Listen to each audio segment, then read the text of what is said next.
Welcome students, welcome you arts academy class 12th political science chapter 2 दो ध्रुवता का अंत। आज की क्लास में हम एक नया टॉपिक स्टार्ट कर रहे हैं और टॉपिक का नाम क्या है?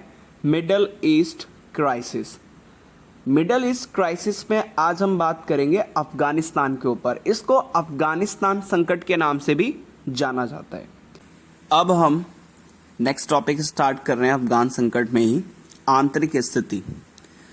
इससे पहले हमने इसका परिचय और इसके साथ साथ इसकी शुरुआत देखी कि अफगान संकट की शुरुआत कैसे हुई, इसके ऊपर बात की। अब लेकिन बात करेंगे आंतरिक स्थिति, मतलब कि उसके अंदरूनी रूप से क्या स्थिति थी, क्या सिचुएशन थी, इसके ऊपर बात करते हैं। तो शुरुआत करते हैं 1960 के दशक की।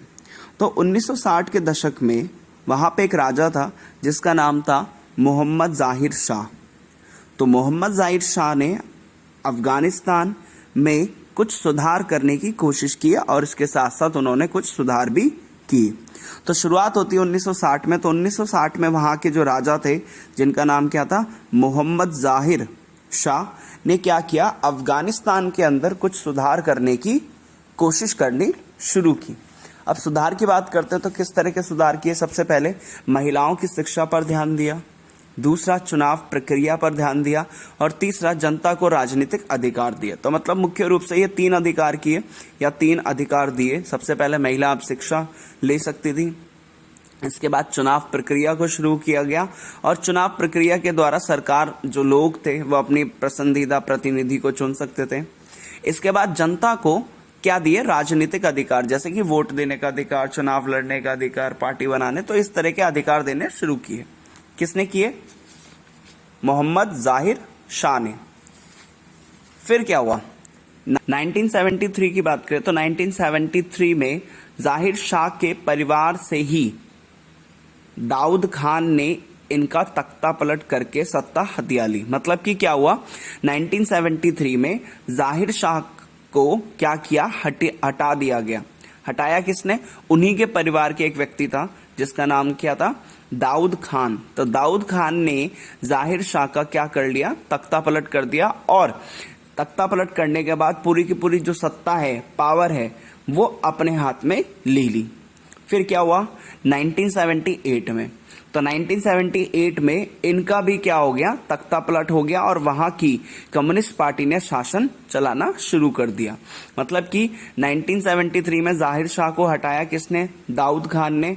और फिर दाऊद खान को भी हटा दिया, वो भी किसने? कम्युनिस्ट पार्टी ने। और वो भी कब? 1978 में।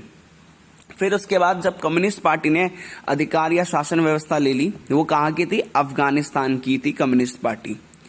यहाँ की कम्युनिस्ट पार्टी ने यहाँ जमीन को लेकर कुछ सुधार करने का प्रयास किया। मतलब कि इन्होंने जमीन को लेकर कुछ भूमि से जुड़े हुए कुछ सुधार किए, लेकिन जिसका विरोध वहां की आम जनता के द्वारा किया गया। मतलब कि आम जनता ने कम्युनिस्ट पार्टी के शासन को एक्सेप्ट नहीं किया, स्वीकार नहीं किया। तो उन्होंने क्या किया, सिंपल, चाहे कम्युनिस्ट पार्टी ने जमीन को लेकर सुधार किए, लेकिन फिर भी क्या हुआ, उनका विरोध किया वहां की आम जनता ने। दूसरा क्या हुआ, वहां विरोध और संघर्ष बढ़ने लगा। मतलब कि जैसे धीरे धीरे और ज्यादा विरोध और संघर्ष करने लगे लोग। और ऐसे में कम्युनिस्ट पार्टी ने, कौन सी कम्युनिस्ट पार्टी ने? जो अफगानिस्तान की थी। तो अफगानिस्तान की, अब ऑब्वियस सी बात है कम्युनिस्ट पार्टी है तो किसका समर्थन होगा? सोवियत संघ का। तो अफगानिस्तान की जो कम्युनिस्ट पार्टी थी उसने सोवियत संघ से मदद मांगी कि हमारी मदद कीजिए। तो सोवियत संघ ने भी 24 दिसंबर 1979 में क्या किया, अपनी एक सेना अफगानिस्तान में भेज दी, किस लिए? कम्युनिस्ट पार्टी की मदद करने के लिए। फिर उसके बाद क्या हुआ, सोवियत संघ ने इस फैसले का चारों तरफ से क्या किया गया, विरोध किया गया। मतलब कि जब 1979 में सोवियत संघ ने अपनी सेना कहां पे भेजी, अफगानिस्तान में भेजी, तो सोवियत संघ के इस फैसले का हर जगह से, मतलब कि विश्व के स्तर पर क्या किया, विरोध किया जाना शुरू किया। किसने किसने किया? फॉर द एग्जाम्पल अगर हम बात करें, अमेरिका ने किया, पाकिस्तान ने किया और कई सारे जो अरब देश थे, उन्होंने इस फैसले का क्या किया, विरोध किया कि सोवियत संघ को कोई भी सेना अफगानिस्तान में भेजनी नहीं चाहिए थी। लेकिन फिर क्या था, सोवियत संघ आप सभी को पता है एक महाशक्ति था उस टाइम पे। तो फिर क्या हुआ, परंतु सोवियत संघ इन विरोधों के बावजूद भी उसने रुका नहीं, वो आगे बढ़ता चला गया। और आगे बढ़ने के साथ साथ सोवियत संघ ने क्या किया, अफगानिस्तान के कई सारे शहरों पर कब्जा करना भी शुरू किया। मतलब कि एक तो उन्होंने, मतलब सोवियत संघ ने बात नहीं मानी किसी की, और मतलब जो विरोध कर रहा है उसे करने दो, ये किया। और इसके बाद फिर क्या हुआ, उन्होंने, सोवियत संघ ने क्या किया, अफगानिस्तान के कई सारे शहरों पर कब्जा करना शुरू किया। और 10 साल तक सोवियत सेना वहां पर रही, लेकिन उसका कोई भी फायदा उनको नहीं मिला। मतलब कि सोवियत जो सेना थी अफगानिस्तान में 10 साल तक रुकी, लेकिन उसको कोई ज्यादा खास फायदा नहीं मिला। फिर क्या हुआ, फिर सभी विद्रोही इकट्ठा हो गए और उन्होंने युद्ध करना शुरू कर दिया। और इस युद्ध को किस नाम से जाना गया, धार्मिक युद्ध के नाम से जाना गया। किसके अगेंस्ट में, सोवियत सेना के अगेंस्ट में जितने भी विद्रोही थे वो सारे विद्रोही इकट्ठा हुए और उन्होंने एक युद्ध करना शुरू किया, और इस युद्ध का नाम क्या रखा गया, धार्मिक युद्ध। इसके साथ साथ इसे जिहाद नाम भी दिया गया था। मतलब कि इस धार्मिक युद्ध को क्या कहा गया, जिहाद नाम से भी जाना गया, या जिहाद नाम दिया गया। और जो लोग सोवियत संघ के खिलाफ लड़ रहे थे उन लोगों को क्या कहा गया, मुजाहिदीन कहा गया। तो आगे बढ़ते हैं। तो फिर क्या हुआ, जो लोग लड़ने वाले थे तो उन्होंने लड़ाई भी की। फिर क्या हुआ, लेकिन सोवियत संघ के खिलाफ पाकिस्तान, अमेरिका, चीन, सऊदी अरब तथा अन्य मुस्लिम देश भी उसके खिलाफ हो गए थे। जैसे हमने पहले बात की कि जैसे जब सेना भेजी थी तभी ये सारे देश विरोध कर रहे थे, लेकिन फिर भी इस टाइम पे जब युद्ध चल रहा था तो भी वो खिलाफ थे। और इसके साथ साथ जितने भी मुजाहिदीन थे उन सभी को ये सारे देश क्या करने लगे, समर्थन करने लगे। पाकिस्तान हो गया, अमेरिका, सऊदी अरब, ये सारे देश क्या करने लगे, समर्थन करने लगे। समर्थन किस तरीके से किया, उनको हथियार देने शुरू किए, और फिर जिनका वो इस्तेमाल किसके खिलाफ कर सकते थे, सोवियत संघ की सेना के खिलाफ। फिर सोवियत संघ की सेना से जमकर उन्होंने मुकाबला किया, और मुकाबला करने के लिए उन्होंने एक तकनीक को अपनाया जिसका नाम क्या था, गोरिल्ला युद्ध। गोरिल्ला युद्ध क्या, गोरिल्ला युद्ध की तकनीक को अपनाया वो भी किसने, जितने भी अफगानिस्तान के विद्रोही थे।